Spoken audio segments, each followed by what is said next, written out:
پھر اسی خاندان نے 90 کی دہائی میں بڑا خوب مال کمایا.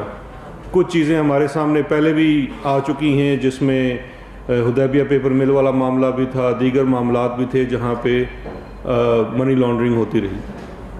اور پھر اسی خاندان نے پہلے ہنڈی حوالہ کے ذریعے یہ پیسہ باہر بھجوایا اور پھر اسی مال سے باہر جائیدادیں بنائی, محلات بنائے, فیکٹریاں لگائی. اور یہ کوئی میں زبانی بات نہیں کر رہا, یہ چیز آپ کی جے آئی ٹی کے سامنے ان کیسز میں سامنے آ چکی ہے.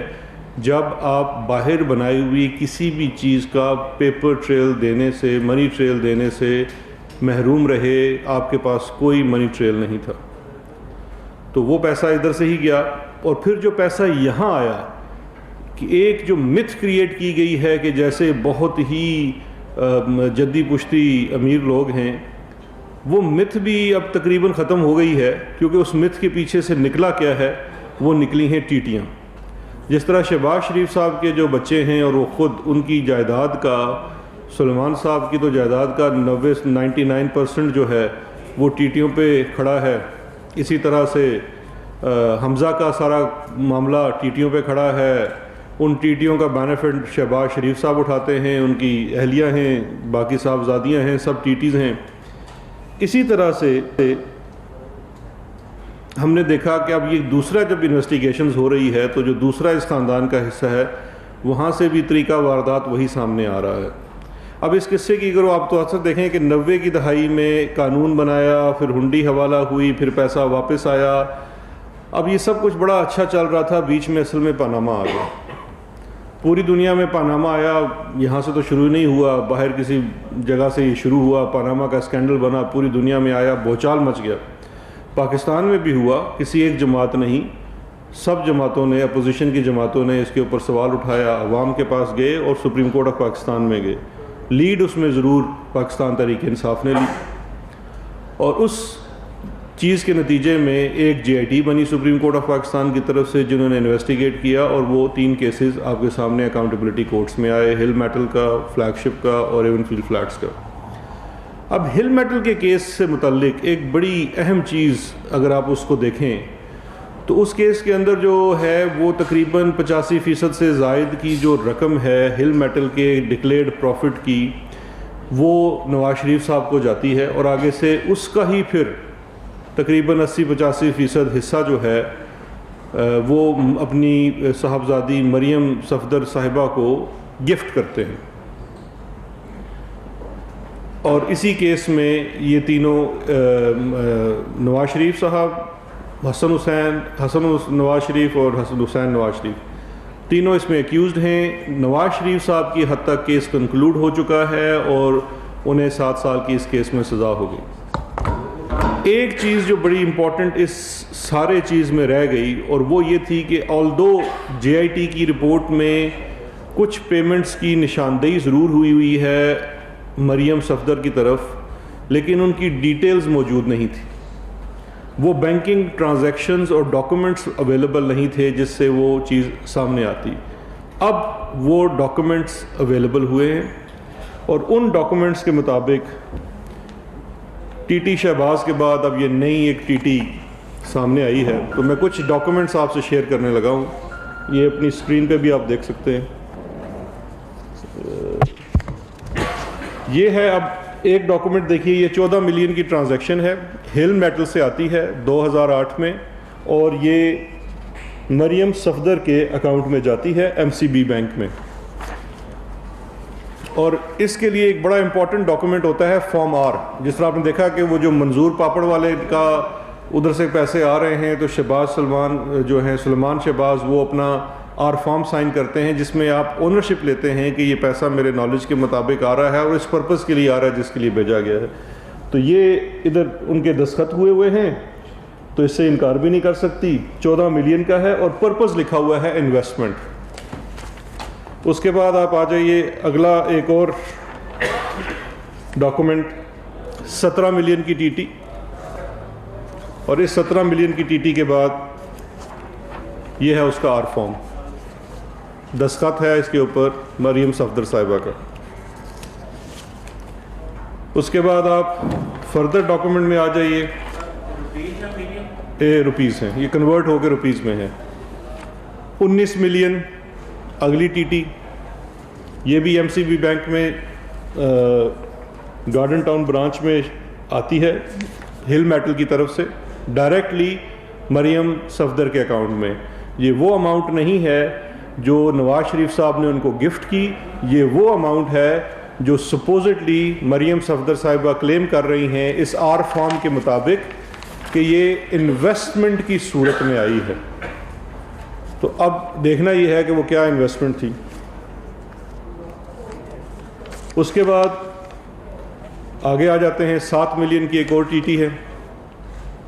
یہ 7 ملین کی ٹی ٹی جو ہے یہ بھی مسلم کمرشل بینک کی برانچ میں آتی ہے لاہور میں, اور آگے اس کے بھی آر فارم کے اندر جو مریم صفدر صاحبہ کا دستخط شدہ ہے اس کے اندر بھی پرپز اس کا جو بتایا جاتا ہے وہ انویسٹمنٹ ہے. ٹی ٹی ٹیلی گرافک ٹرانسفر.